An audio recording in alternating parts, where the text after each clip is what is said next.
Is this mine? Is actually Director Hurley. Yeah, it's actually mine. But I'd be glad to talk to her. Again, Most of these are in my go district. ahead. Go ahead, Rick. Again, last Tuesday we had a presentation on this, and it does involve Fred quite a bit because it's about economic development, and a lot of economic development and projects have happened in his district, and it sort of ties with Strategic Director 2 as well, because with the lower rates, we are able to attract more industry and outside companies. And yeah, open for questions on that. And the reliability also affects that, but I'd like to point out too that the utility, OPPD, provides a great deal of economic development support to rural Nebraska, as opposed to like Omaha has a Chamber of Commerce and economic development coordinators, and that's not so much possible down in Omaha and Johnson and Pawnee County, where we step in with our economic development team, and Tim's up there, and others that step in there and provide that assistance to those counties to provide that kind of support to promote economic development, and we really do a good job at it, and I'm really proud of what we've done. And you can see on the page are Oxbow, Grapple, Rotella's, Travelers, Fidelity, Midwest Farmers Co-op, all that's in my district. And they've really done a good job in southeast Nebraska. And I'd like to congratulate the team for all they've done on that. I really appreciate it. And those people down there do as well. Anyone else? Do we have comments from the public? Yeah. I see none. Ms. Tracy? No, I'm right here. You have I'm right one? here. I'm right here. I'm trying to get out of here. It's just a lot of people today. I remember the good old days when it was just you and me.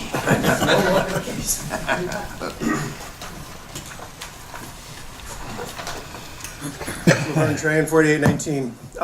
If you remember, Google, Microsoft, the big data centers all made the same comment. Nebraska doesn't have renewable energies, and that's why they didn't place themselves here. Iowa's wind energy sector is what drew those data centers across the river. So if you want to attract the millennials business, which is the young people starting new businesses, you need to become efficient, highly efficient. Show that a company can be super efficient, beyond anything you do today. And of course, that you would provide them with renewable energy on site. And that would be great. And then they would all come here in flocks. Thank you very much. Have a nice day. Thank you, Ms. Tracy. Barrett, Yes.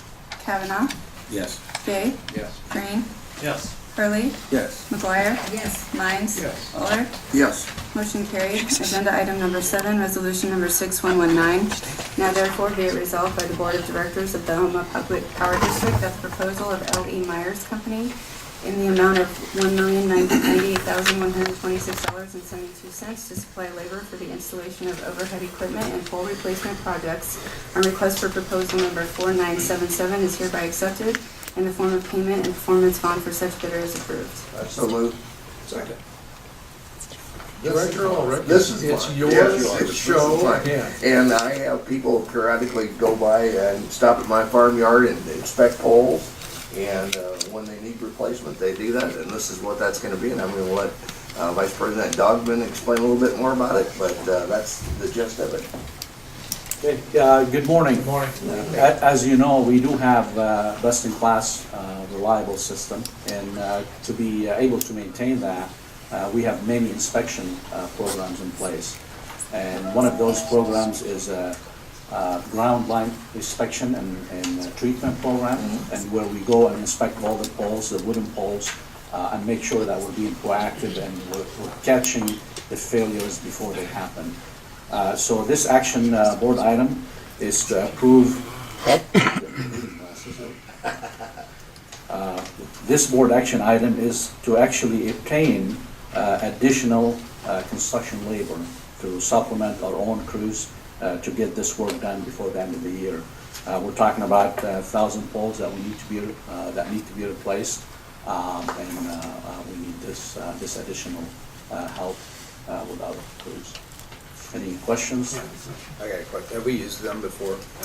We have used L.E. Myers for a long time, and they do a very good job for us. Did we know going in that we were gonna need extra labor, or was that budgeted, or is this just? We typically budget for an average, but, you know, obviously, we don't know exactly how much we're gonna need till we go through the inspection program and determine, you know, how many we need to replace and how much we have in the budget. And this is a 5-year cycle, so we try to catch all the system in 5 years. So every year, we're doing inspection, and we try to kind of schedule that to eliminate the peaks and valleys. Any other questions? It's really interesting to watch them inspect, and they treat them too. It is, and through the inspection program, If it's yeah, a good they pole, do- they treat it. Exactly. It's very interesting that if you've ever witnessed it, but, and they do a good job. Thank you, Bob. All right. Appreciate it. Any comments from the public? I see none. Ms. Tracy? Barrett, Yes. Kavanaugh, Yes. Gay, Yes. Green, Yes. Curley, Yes. McGuire. Yes. Mines, Yes. Ulrich, Yes. motion carried. The next agenda item, number 8, the board last month directed the executive team to come back this month with an overview and an outline of our generation resources and any recommendations they may have for changes or modifications.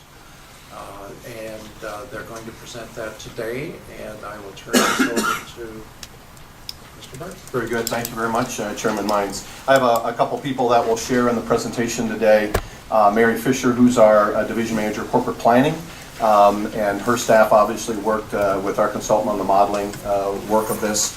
Edward Easterling, who's our Chief Financial Officer, will also present how this potential modeling could impact our financial pro forma over a course of a corporate operating plan lifetime for us, which is kind of a 5-year period. And then I will provide a little conclusion, a little front end context setting, and then the final conclusion that we would like the board to consider as part of our recommendation. Let me go to the next slide. As we've been talking about strategic directives, it's really interesting. I'm going to talk about 2 of them here today. One of them is around strategic directive number 9, around resource planning. And this is really our opportunity to begin to think about resources for the future.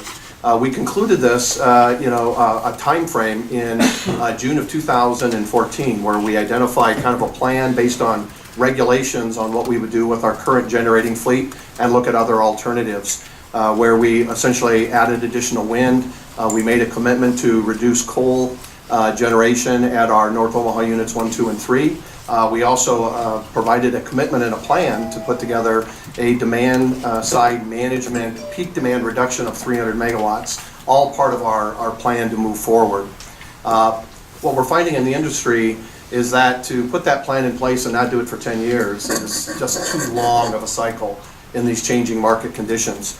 And so this directive is a directive where we will look at and assess for strategic and integrated resource plans our mix of generation assets, demand-side management programs, purchase power agreements, renewable energy resources as well. And in the strategic directive, one of the things that we are essentially moving throughout our organization is to look at risk maybe differently than we've historically looked at risk, where you could put a plan in play and let that plan run for 10 years because the market and the changes in the market were not changing as fast as they are today. And so part of this directive is to use multiple planning scenarios and evaluate a range of risks. And so today we're going to share with you the outcome of that proposed resource planning model work that we've done. And then with that, kind of the impacts of the financial model for OPPD over the next 4 years and up to 5 years. And then long-term, what our strategy would be. We can go to the next. You just heard a little bit about strategic directive number 2, and I think what's interesting, you cannot take one of these objectives and just focus on one objective and meet it without impacting other objectives. So, the customer up here that was talking before, all of these strategic directives are integrated and interrelated in one way or another. So you just can't meet one without impacting another. So it's really that balanced approach in how we're looking at our business going forward. And as we've talked about before, the plan of the board is to be 20% below the regional average. And we have been thinking and looking at ways in which we could do that. And a couple of ways that we've done that is to initiate our cost initiative program. And so we've put together 4 waves. We've just completed a first wave that we've communicated to our employees over the last several weeks, 174 initiatives, $50 million of O&M reductions, about $10 million of procurement reductions. And we've communicated that to the organization, and we'll be sharing that detailed summary to our employees in the next week here. We also have 3 other waves that are in place, really to begin to look at process improvement and lean as a way where we can streamline our operations and reduce costs further as we look toward the future. So that is one of the initiatives that we have put in place to look at our strategic directive number 2 to be 20% below the regional average. And of course, resource generation, our generation is a significant part of our overall cost of delivering of electricity to our customers. And so you're going to hear some of that discussion today and how we evaluated what that future generation portfolio may look like. We've talked about this before in this meeting, some of the strategic trends. Some of the cost pressures that we have, I'm not going to go over every single one of these. You can see those on the screen behind me. But cost pressures on our business, ongoing regulations, ongoing impact of regulations, future regulations that are being planned or discussed, and whether that's from emissions to cybersecurity to operations of our systems in place to a number of other accounting standards that we're required to meet. Are all putting cost pressures on our industry and on our business. There's also revenue growth pressures that we're seeing around our business. Certainly we have seen over the years a nice growth of revenue, and that typically has been in load growth. But we're looking at reducing our peak demand. We're looking at the impact of energy efficiency on our business. We're seeing low market prices throughout our regional transmission organization called SPP, but it's just not our regional transmission organization. It's across MISO, it's across PJM, it's across ERCOT, it's across all regional transmission organization and footprints across the United States. And so we see these pressures kind of coming into play for us. And so how can we kind of focus our generating resources to meet these strategic needs? So the overall schedule that we've communicated to the board is that it's really kind of a 3-piece schedule that we have in play. Today we're going to talk to the board about a resource plan schedule, what that may look like, and recommend them a proposal around what that future generation will look like, and hope that they will consider that in the June timeframe. Beginning now until September 1st, there are requirements under the current Clean Power Plan, and even though it may be in the courts under some constitutionality concern or claims, you are supposed to file as a state your first report in the September timeframe of 2016. And so we wanted to make sure that we began to look at our integrated resource plan and how that would impact the Clean Power Plan as we move forward to work with the state, the Department of Environmental Quality, the Energy Office, and the other utilities to make sure that the state is in compliance with the Clean Power Plan. And then third is a broader integrated resource plan. It's really a longer term. There may be some short-term recommendations we'll provide today, there will be, but it's also a long-term plan of what our integrated resource plan might look like. And with that, very clearly, we have a requirement with our contractual relationship with the Western Area Power Association to make sure that we file an integrated resource plan, obtain public input on that plan, and present that to them as part of our contractual relationship with the Western Area Power Association. So the framework and the questions that we asked our team, and we've had multiple people at OPPD kind of begin to work on this, because it does take a village to put together kind of an enterprise resource plan. It takes our transmission folks, Mo's team that's been working on this. It takes John's team, obviously from the generation side, Shane from a nuclear side, Edward from a financial and a corporate planning side, to really begin to put together what that may look like, and Julie's team from a demand side management perspective. So the questions that we asked is, what is OPPD's optimal rebalanced portfolio, considering the many market changes that we're seeing, regulatory changes, and technological futures that we see in the future? What are our current assets? What current assets remain part of our optimal future? for OPPD's portfolio. What does that look like? What is the cost of keeping current assets in OPPD's future portfolio? So what is the difference between those and what's that look like? And we're going to share those with you today. And what is the cost or benefit of delaying potential asset retirements, delaying or accelerating, and the conversations that we've had over the years around this. And so we're going to share this with you and step you through the modeling process that we went through at OPPD to really bring that recommendation to you. So I'm going to ask Mary Fisher to begin to talk about some of the modeling scope that her and her team in conjunction with Pace Global put together. And then I'll ask Edward to come up and based on that resource portfolio that we're recommending, how does that impact our financials and how does that impact rates? And then I'll have the opportunity to close with our final recommendation. Morning, Barry. Good morning. Is that on? Okay, great. I'm going to talk a little bit about the modeling scope that we utilize to rebalance our supply side assets. We were asked specifically to assess the economic viability of the Fort Calhoun station and to include an assessment of our clean power plan. The technologies that we considered as part of this optimization, we looked at gas turbines, combined cycles, cogen combined cycles, reciprocating engines, new solar, new wind, long duration batteries, energy efficiency programs, capacity and energy contracts, and then an extended power uprate for Fort Calhoun Station. The scenarios that we investigated are listed here. We started with a baseline scenario, which is basically our business as usual. Fort Calhoun Station continues, as does North Omaha 4 and 5, which get converted to natural gas, as we decided in our 2014 IRP. And the uprate is modeled as an option for the baseline. In terms of rebalanced, we look at all capacity options and energy options that were considered, were listed previously.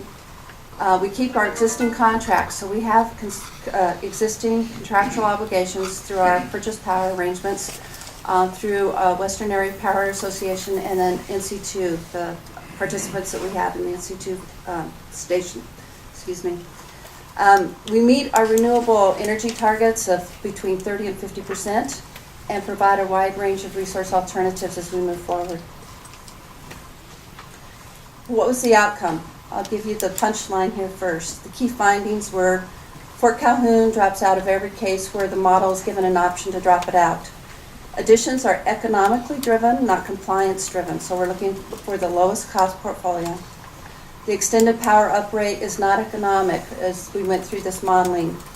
We found that other carbon-free options are more economic. OPPD is in a good economic position to comply with the current Clean Power Plan regulations. We constrained our energy sales to moderate market variability. We don't want to be out in the marketplace around that variability. We're going to constrain that as much as possible. And then we ran stochastics, which really means we're looking at the probability or the risk analysis and how we can confirm a lower cost, lower risk portfolio as we rebalance it. To give you a little idea of what this might look like, in a no CPP world, our baseline portfolio would look something like this, or would look exactly like this. Our system requirements, our customer's load, how we fill that load with our capacity additions that our capacity that we have today. Fort Calhoun, North Omaha, the conversion of North Omaha, our Nebraska City units, and our existing gas and oil units. When Fort Calhoun would drop off in 2033, at the end of its current license, we would bring in a gas CT, some reciprocating engines, we'd bring in new wind, and we would fill the gap with additional DSM. What that looks like in a rebalanced portfolio, when the model is given an option, it's picking up capacity contracts. And we actually went out for bid for capacity contracts. So we do know the actual pricing of these contracts. It takes North Omaha out through 2023, 2024. It does not go forward with the gas conversion. It wants to bring in a gas CT. And when I say it, I'm talking about the model.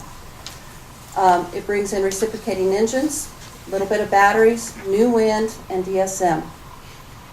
Mary, Yes? would you point out the renewable energy?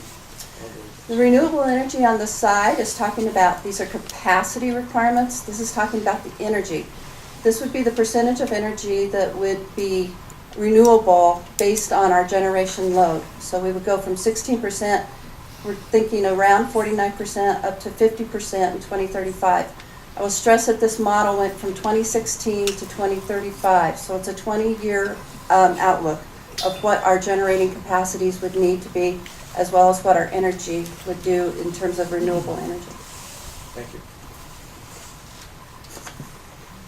If I switch back to a CPP world now, what would our baseline look like and how would we comply with the CPP in the baseline or business as usual?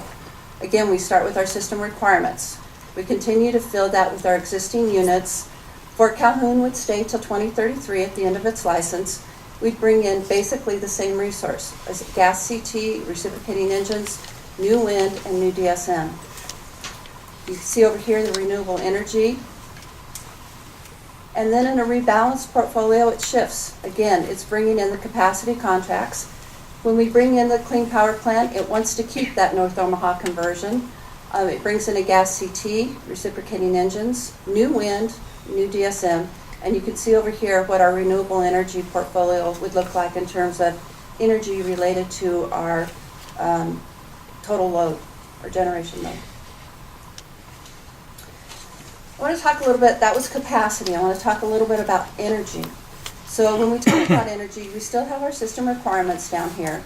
We are long on energy in our current baseline portfolio. In our rebalanced portfolio, we remain long, which means that we have excess energy on the system today. If we would choose to get rid of Fort Calhoun, then what would happen is we would replace that with about 42% of wind, 2% of gas. 56% of this, because we're long on our energy, is not required to be refilled. So what were the results? We ran two different types of models. We ran a deterministic model, which would give us this net present value. So we start with our baseline as our reference case. We look at it in a no CPP world and a CPP world.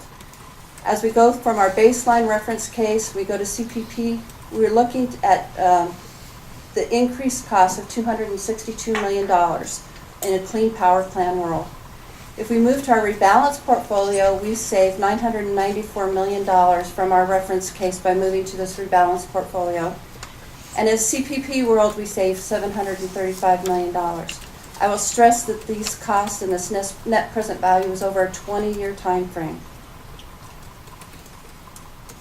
In terms of risk, as I said, we're looking at a risk-based portfolio. We're trying to understand the risk-cost trade-off.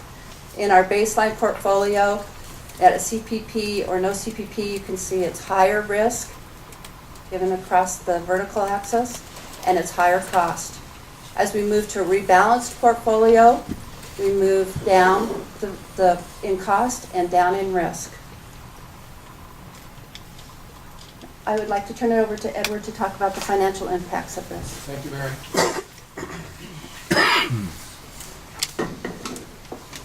Edward, good morning. Good morning.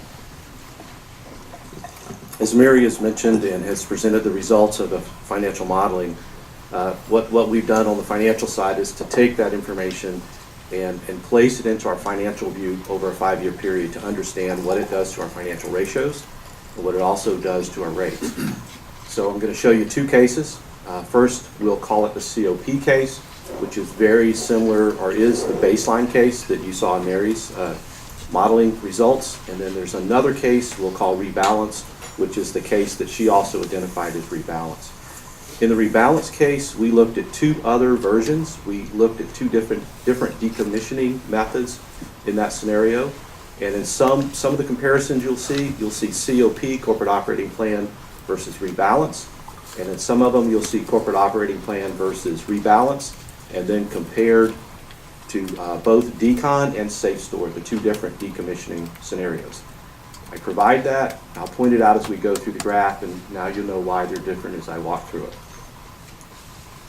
Just some assumptions up front. First of all, we really tried to stay consistent with our corporate operating plan that the board reviewed in December of 2015. So our energy sales are consistent with that plan. On the retail side, on the off-system side, those sales are different because as we look at current prices today and projected prices in the future, it impacts and changes the amount of sales that you would assume and model. When we look at the revenues, the retail revenues are based on the same energy sales applied to rates. And then in the off-system, that the revenues are based on the market prices that are forecasted times the sales that we are projecting. On the expenditure side, 2016-20, which is the forecast period that we're looking at, is updated to reflect market conditions. In other words, fuel and purchase power prices change. Those costs change in the forecast. In the rebalance cases, we have for Calhoun discontinuing operations in 2016. I mentioned the two decommissioning options. The first one is Safe Store. Begins in 2016 with the completion in 2075. We also have decontamination, which begins in 2016 with the completion in 2025. On the financing side, we include debt issues or issuances in the COP case. In the rebalance case, there's no call or indication that we would have to issue debt during that period.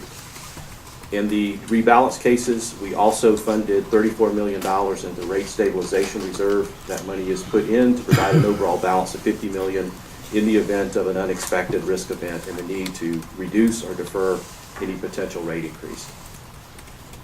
Financial summary up first. First of all, discontinuing Fort Calhoun Station operations results in improved competitive position, no projected general rate increases through the forecast period. Fuel and purchase power adjustment, we also call it the FPPA, will apply to future years, and it has not been modeled. Potential need to reset energy rate within general rates, that's something we'll come back and discuss with you in November around the normal budget discussion. There is a potential large write-off of Fort Calhoun Station investments, and you'll see that in just a moment. That results in a large net income loss in 2016.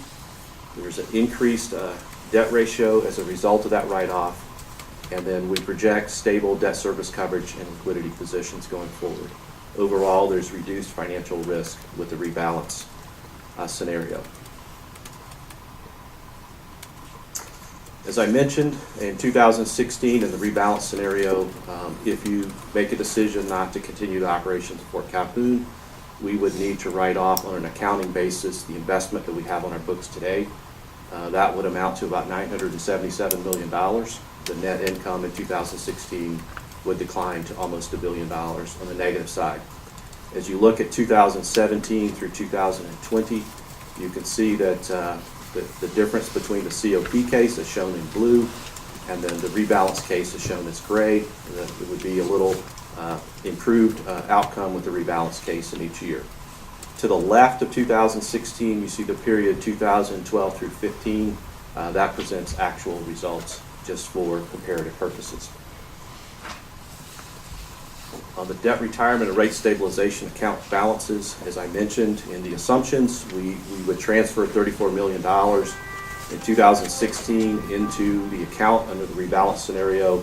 That would increase the balance to $50 million, and based on the projections, it would stay during that period, but would be there in the event that it was needed.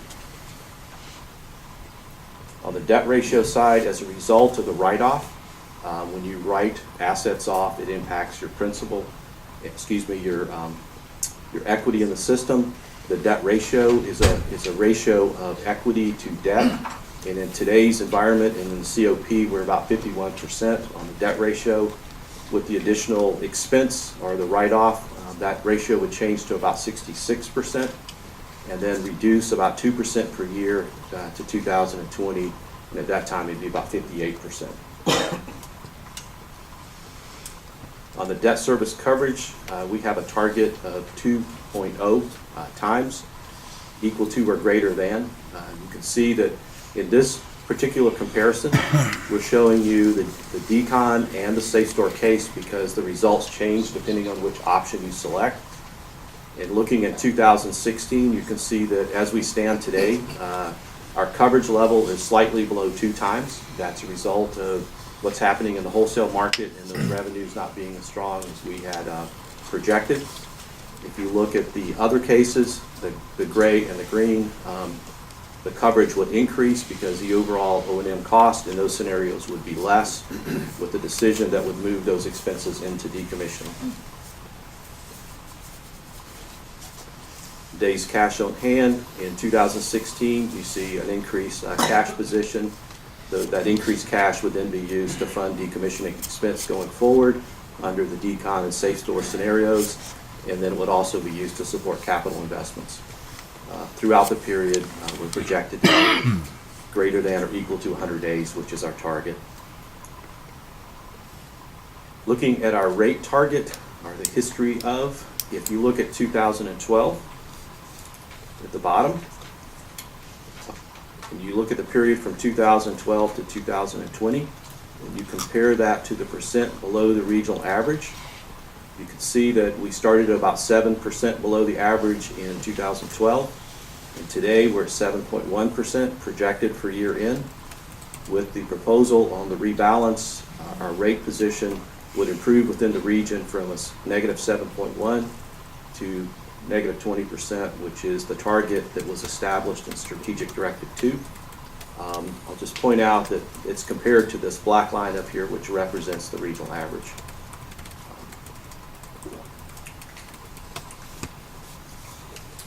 Keys to success on the financial side of making these projections come out the way they're projected is efficient, effective implementation of the decommissioning plan and reductions, continued implementation of OPPD way cost reductions, maintain that program going forward, and then to maintain a $250 million line of credit that we have today, and also our commercial paper program. Edward, the restructuring, first of all, I'm curious how debt restructuring and the entire process is going to affect our bond rating. At this point, I can't give you an absolute answer. I can tell you, based on my experience in preliminary discussions with the rating agencies, at this point, it doesn't appear that there will be an impact. It will be neutral. In one regard, you're increasing some of your financial ratios, but you're also becoming more competitive. And so they look at an overall risk balance. And so with that risk balance, they'll watch it very closely, but there's no expectation that it will result in a downgrade. I think the worst case for us could be, we're no longer on stable outlook. Maybe there's a negative outlook. Could be placed on watch for further review. Ultimately, it's their decision based on their observation of our performance. The key for us is to be able to perform whatever we say we're going to perform, whether it's the COP or whether it's the rebalance case. Okay. On that debt, though, we've always been very conservative on the debt load we carry. Other utilities are much higher than us, right? We'd just be kind of then going to where most utilities already are at that 70% debt ratio. Is that correct? I would say when you look broadly at all public utilities, that is correct. If you look at AA rated utilities, which is where we are, we're right in at 50%. We're right in the range. If you go to 65, 66%, which is what was presented, you're still within the range. When you look at all the AA rated utilities, we're not outside of that range, but we have moved up the scale. And the plan would be to try to move back down closer to where we are today. But that was short term. Then longer term, it came back down. Yes, yes. That's about 2% per year. So by the end of the forecast period, we're back down to about 58%. Right. We also have a strategic directive around financial ratios and markets. So here's one of those balance of the strategic directives is that we may move up because of some decisions, but then obviously move back down with action and specific initiatives that we would put in place. Right. So we have a strategic directive around having access to the capital markets, and not only just access, but access to low-cost financing. And so that would influence our plan here to try to get back to where we have historically been. And you would not be looking for any bond financing in the next 5 years anyway, is that correct? Right now? The projections are showing that we don't need any new money financing. New money. But time to time, there are refunding opportunities. In fact, there's an opportunity at hand today we're looking into, and are considering refunding some of our existing debt. I know it's hard to believe with everything we've done the last couple of years, but we still have some opportunity out there. Well, very good. Yeah, thank you, Edward. So in conclusion, the recommendation that we will, the management team would like to provide to the board of directors are really around four options. One is to continue our pursuit of the rebalance portfolio. Options as presented today in front of the board, really looking at long-term capacity replacements, but really utilize our integrated resource plan and our stakeholder process that we've historically used as a process to really finalize those replacement options and bring back to the board yet this fall. Really to prepare us for submitting that information to the Western Area Power Association based on our contractual commitment with them. There are some short-term capacity replacements that we would request the board to consider as we move forward with this recommendation. One is to utilize North Omaha 1 through 3 on natural gas during only peak load times. We've estimated that usage would only be maybe 1% of the year. As an example, the capacity factor is relatively low, but it's really for capacity reasons and some of those peak generating day reasons for the region. And that is a much lower cost capacity option for us than it would be to buy it in the marketplace. We would also look at purchases of available low-cost excess capacity from other SPP participants and other contracts that we would look at that would be consistent with our rebalance portfolio that we've presented here today. As Ms. Fisher talked about, we did go out earlier this year to look for RFPs because we didn't want to get to the point where we were estimating or guessing or assuming what those prices may be. We have those contracts. We have those option capabilities in those contracts to pursue these short-term capacity replacement options. Now, the second option obviously would be that based on the information that you've seen today, that we would cease operations at Fort Calhoun Station commensurate with the outage that's planned in the first part of October. That we would move from the outage plan that we have in place, that we would move from that into a cold shutdown by the end of the year and work through that, obviously with our operating folks to be able to do that.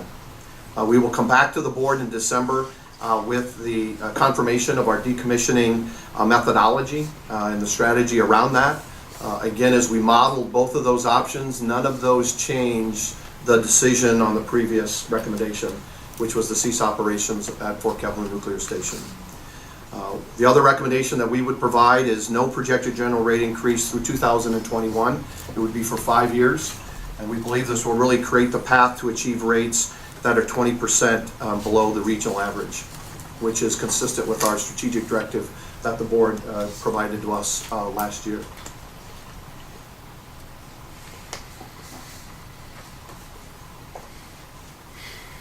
I want to mention one thing, is that when this is being considered, this has nothing to do with the performance of Fort Calhoun.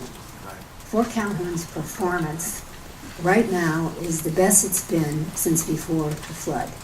And all the employees at Fort Calhoun have done a tremendous job, taking much courage the past 8 years, and really putting out a first-class plant that came down from the very bottom quartile, right now looking at the second quartile, almost going up to the first quartile if we would have stayed there. So this has nothing to do with the performance of the plant. The plant is the healthiest it's been in years. We've got the best people out there, and this decision, you know, even though we're looking at financial stuff, it's very, very difficult for everybody in this room who's done this. And let me When we look remind at the that people. there is no decision. No, until just June the idea of the 16th opportunity meeting. to looking at this decision We won't- has nothing to do with the performance Right. of our people there or the plant. And just to expand on that, I told a group of leadership folks today, because the management team has seen them perform in preventing property damage to the plant during the flood. And most of the public does not know that, doesn't know the extent that the people went through for multiple months. Heroic efforts by all the employees there, across the organization, but specifically at Fort Calhoun. And then to see them reconstitute the plant, to get the plant started in December of 2013. It was just an amazing accomplishment to be able to do the things we did under the regulatory umbrella that we were required to operate within. And then to see the consistent improvement in the plant's performance, as Director McGuire indicated. To see that, we've asked them to do so many things. And they've been both feet in every time we've asked them. Last fall, we asked them, here's our competitive challenge to reduce cost. They committed to that. And so in the modeling, we show cost reductions at Fort Calhoun of about $30 million a year, capital cost reductions that we've modeled, and even then, when we've looked at the upgrade, we've looked at all those opportunities. From a management perspective, we felt we needed to share that recommendation with the board. I would also say, and I'll be meeting with the employees this afternoon based on this recommendation. But I would say our partners, Exelon, have been great partners, and have got us to the point where our plant is performing at high levels, and in some cases, best in class in the industry, by the way. Best in class. You don't always hear that, right? People don't always cover the best in class things that's going on in this utility. But there are best in class things going on that our men and women stepped up to do. That culture change and the behavior change that occurred there was incredible. So our recommendation is really reflective on the three things that are identified up there. These changing market conditions that are really changing the way we have to think about this business. What rewarded us so many years in the past is not creating that reward in the future.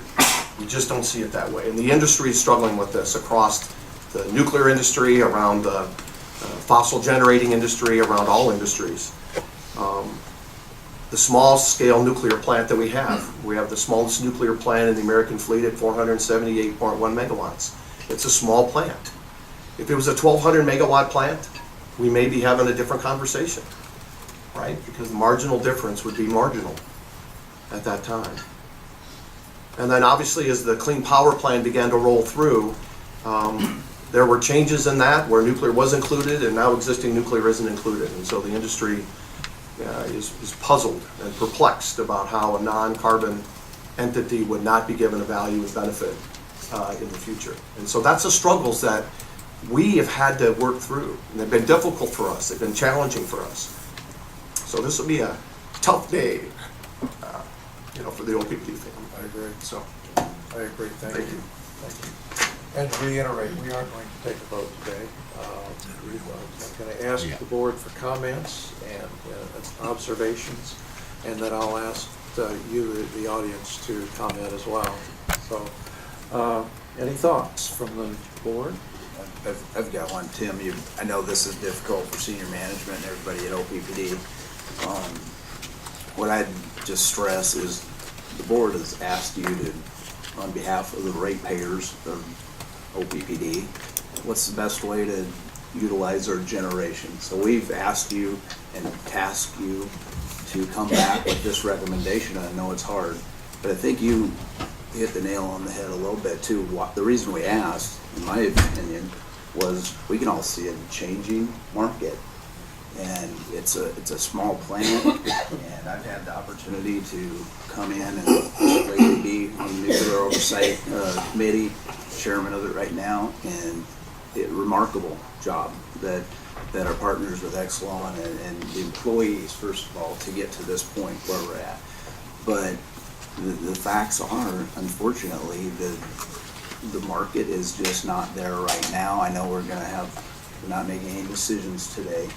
But I do want to just stress to the senior management ratepayers, this was asked, and that is a reachable goal, as we've seen, and it's a goal we got to keep striving for. So I know we got some hard meetings coming up, and on behalf of just for me, thank you for bringing the information that we can look at, and we'll have a month to hear from ratepayers and make a decision. And thanks too to the management team and your teams for, this is a tremendous endeavor. You have turned over every rock, it's very clear. We have decisions to make as a board. You've given us the right information, and we'll make that call, or we may not make the call in June. but this was as in-depth a process as I've ever seen in my life. It was great. Anyone else? Just that, reiterate, Tim, the employees up there have just been extraordinary. And the work they've done has been extraordinary. And these people that may not be working there anymore are not just employees of the utility, they're all of our friends. And we've all got to know them over the years. And so that, the human side of it is sad. The economic side is, ever since, because the plant is only so big and can't get any bigger.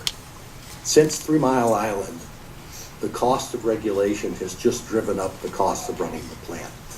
From things that were necessary because they weren't at 3 Mile Island, like simulators, plant-specific simulators and things like that. And then increased security forces. We have one of the largest security forces in the state up there as the guards to the plant.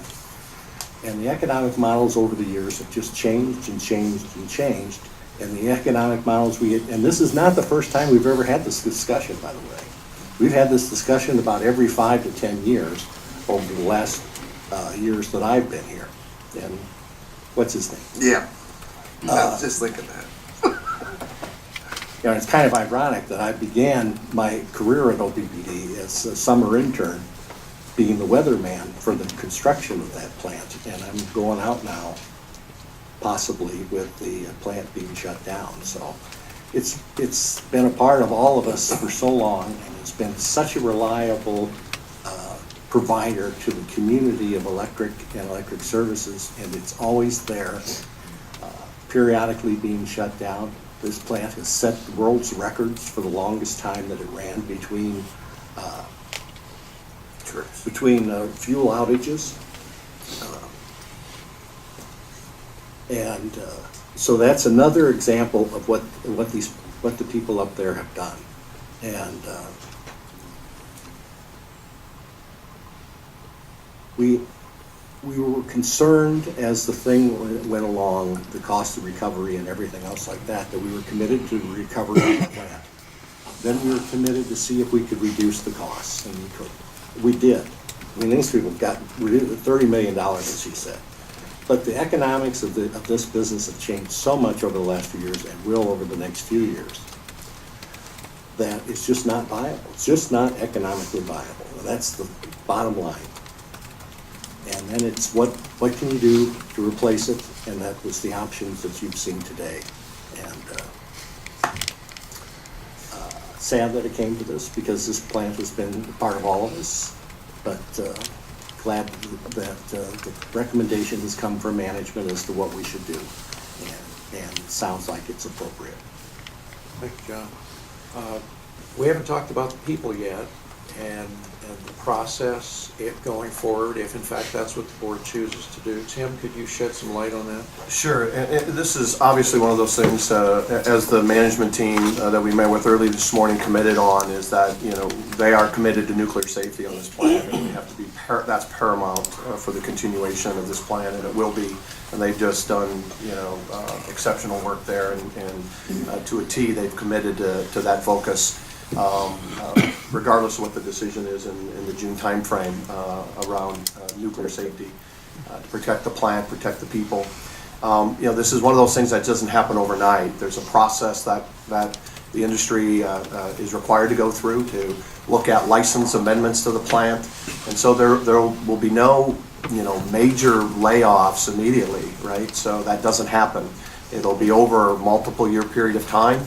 And then we'll have to make some determinations on how those kind of roles in the plan are tied to these license amendments. So, so as we've told the organization today, there may not be, you know, immediate that would be significant, you know, to that plant over that kind of 12 to 24 months period of time. So we do have a requirement to keep the plant up and operating. Staff that's required by our license there. So we will work with the organization to make sure that that's in place and in play. And we will put arrangements in place so those employees can stay there to operate that in that regard. And then Depending on the option that we pick on decommissioning, it's either over a 60-year process or a 10-year process, as an example. And so we'll be working with the plant and obviously with employees as we get closer to that recommendation to the board.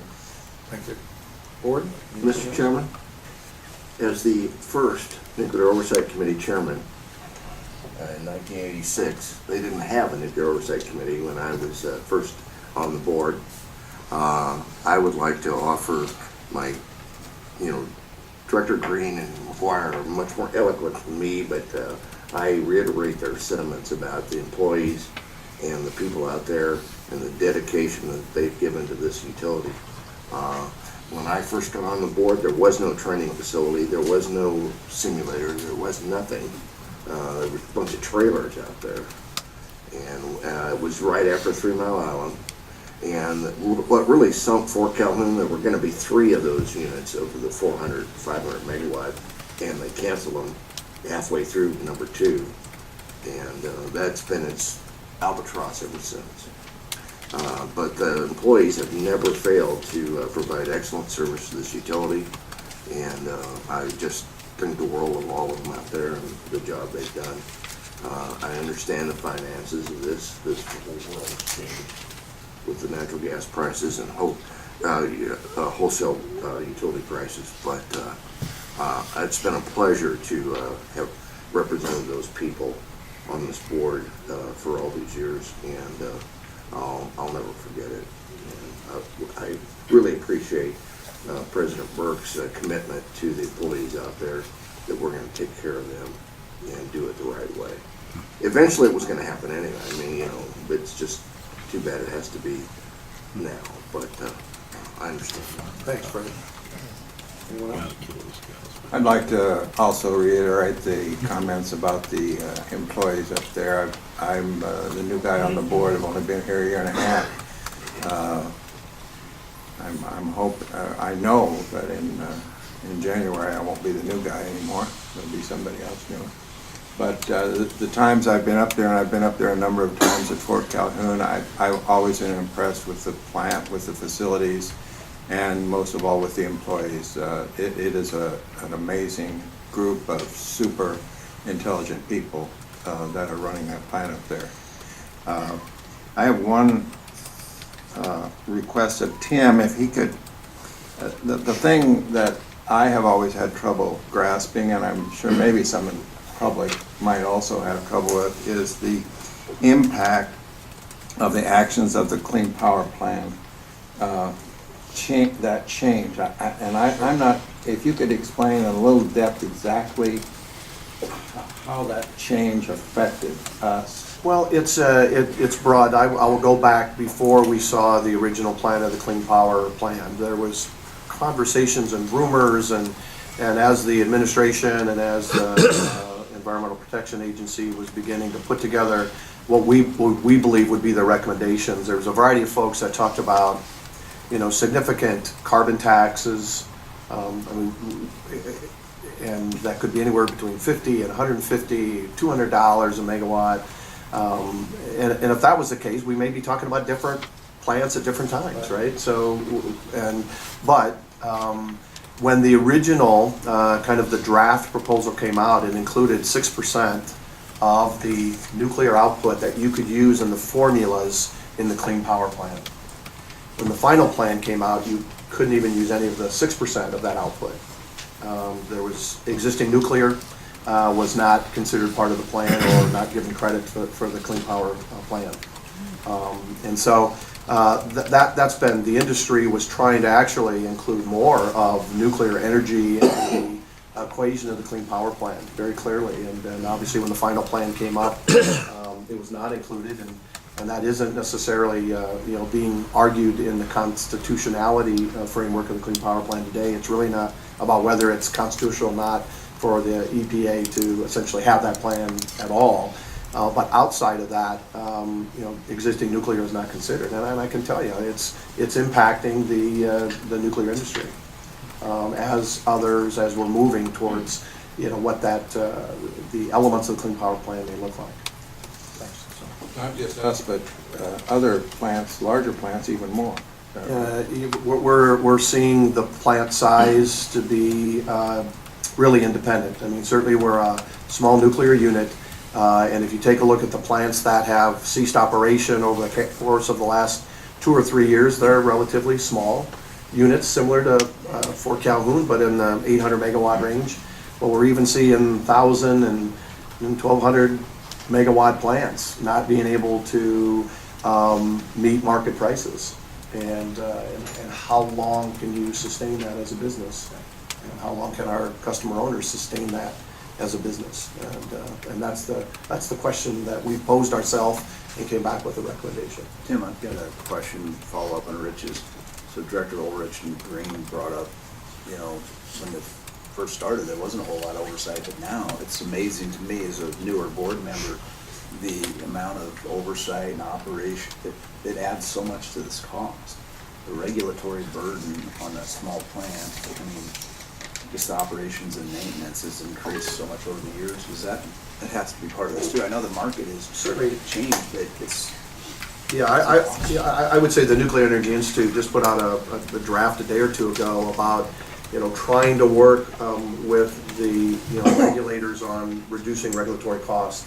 And either the speed of that or reducing the cost, not reducing the safety. There's never been a discussion about let's reduce the safety in the plant. It's always been paramount, the highest level of safety. But do we have the right kind of regulatory parameters in place to be able to be competitive?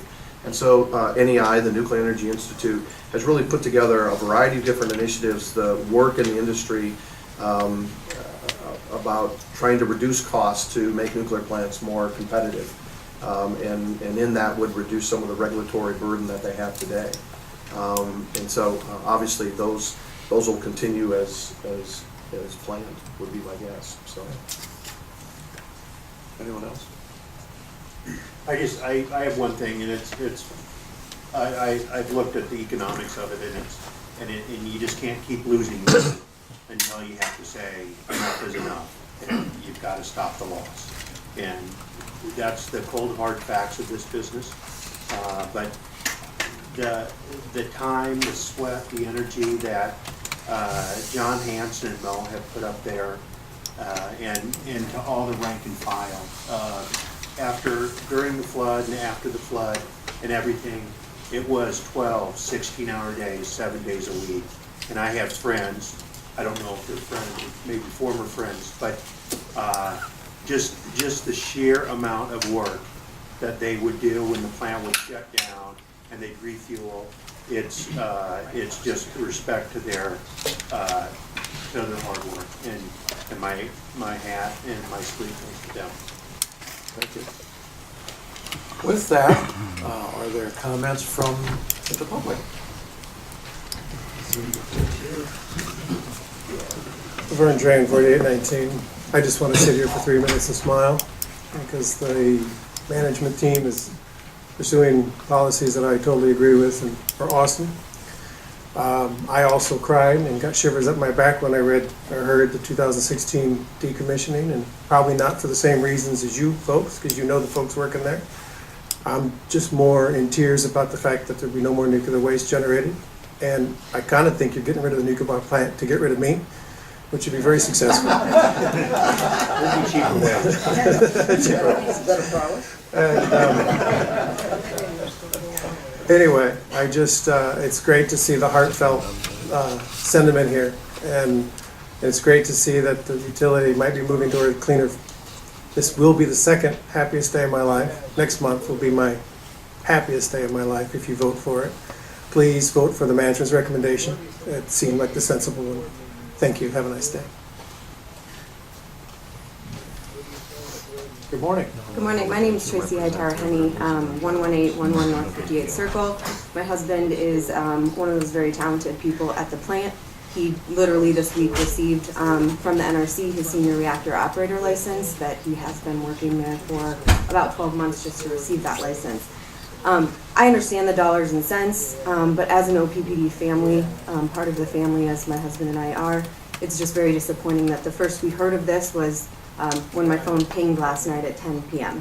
and we saw it on the news. So I think that they deserve, that family deserves to hear this, and Mr. Burke, that's great that you're gonna have a meeting with them today, but to hear this at 10 p.m. last night was very disappointing. So they deserve that. The talent that is at that plant is amazing, and it's really sad that that talent is gonna have to go away from Omaha too. So, thank you. I'm not sure that talent's gonna go away from Omaha, because we're gonna work really hard to retain them in our facility when we can, in our other facilities when we can retain them in our other facilities, and certainly within the Omaha area. And I give you my commitment, we'll work like hell to make sure that happens. And I appreciate that. I just asked for communication with the family. Well, And I will just share with you, that our intent was to have the communication with the employees today, that with their supervisors after our meeting at 7 o'clock this morning, and they were going to be told that information. And obviously, we didn't share any information with media that didn't agree to embargo it till after this board meeting, because it is a complicated issue. But obviously, others have different interests than our employees at stake, and that's disappointing from my perspective, to be very honest with you, and in some respects appalling, actually. And so I apologize for that, and I apologize to the leadership team today, and I'll apologize to the employees this afternoon. thank you. I appreciate that. But going forward, just communication would be great. Thank you. We agree with you on Totally what you agree heard with last you. night. People don't know what the term embargo is.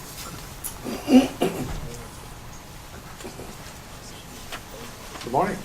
Morning, my name's Alan Vivoka. I'm associated with OTARC. You guys have seen me before. This is a very complicated plan. Obviously, today, the focus is on Fort Calhoun, and that's appropriate, but there are a lot of other things in the plan. I'd like to congratulate the staff for doing an amazing job of thinking outside the box, letting all the preconceived notions dissolve, and look objectively at the situation. And there are many aspects of this plan that will be implemented over a few years of either this plan or some similar plan. Today, you know that you're going to be faced with a difficult decision. It won't be the last difficult decision, given the changing technology and changing marketplace conditions. And I think congratulations are appropriate for the people who have done this kind of work, and I'm glad to see that they're doing it, and I hope that they will continue to do it, because this won't be the last time. Changing market conditions and changing technologies have a dramatic impact on OPPD in the next 10 to 20 years. Thank you. Thank you, Alan. Good morning. Good morning. Mark Welsh, 5611 Howard Street here in Omaha. I'd like to just sort of echo what Alan just said. You know, I'm very proud to be a customer owner of OPPD right now, because the board is taking a hard look at a very hard potential decision that you're all going to have to make. And I'm very glad that you're not looking at a 20-year horizon, that you're looking at a much shorter horizon with the changes that are happening in the energy industry.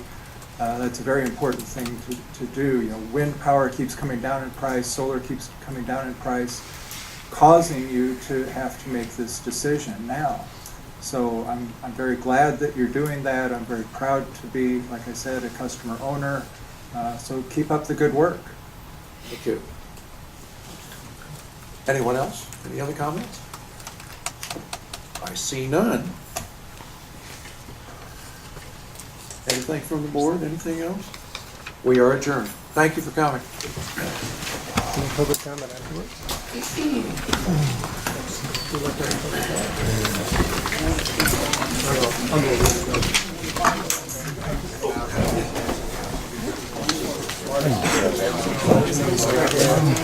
Question that one?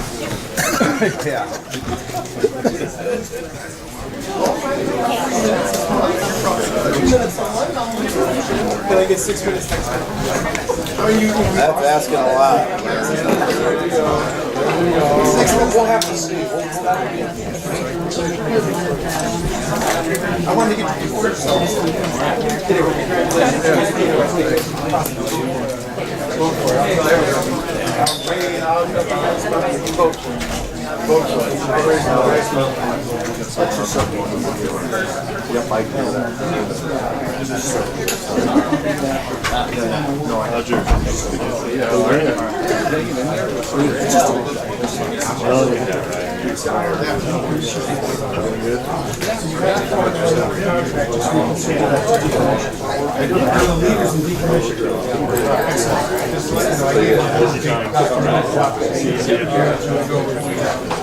So look at the next one, is decommission.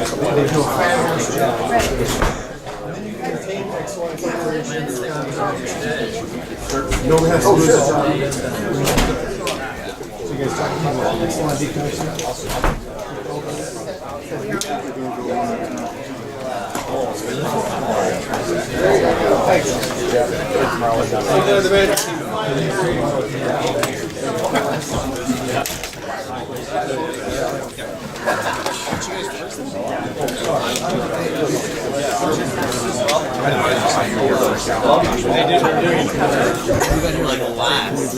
I can see if we have any extras, I don't know. Totally don't want to reach between your legs. I'm gonna grab a light underneath you. Sorry. Sorry, thank you. I thought it was one of the... They're trying to get rid of me.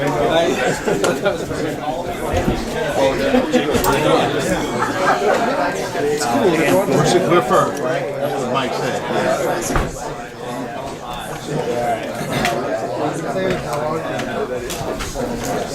Okay, there's that.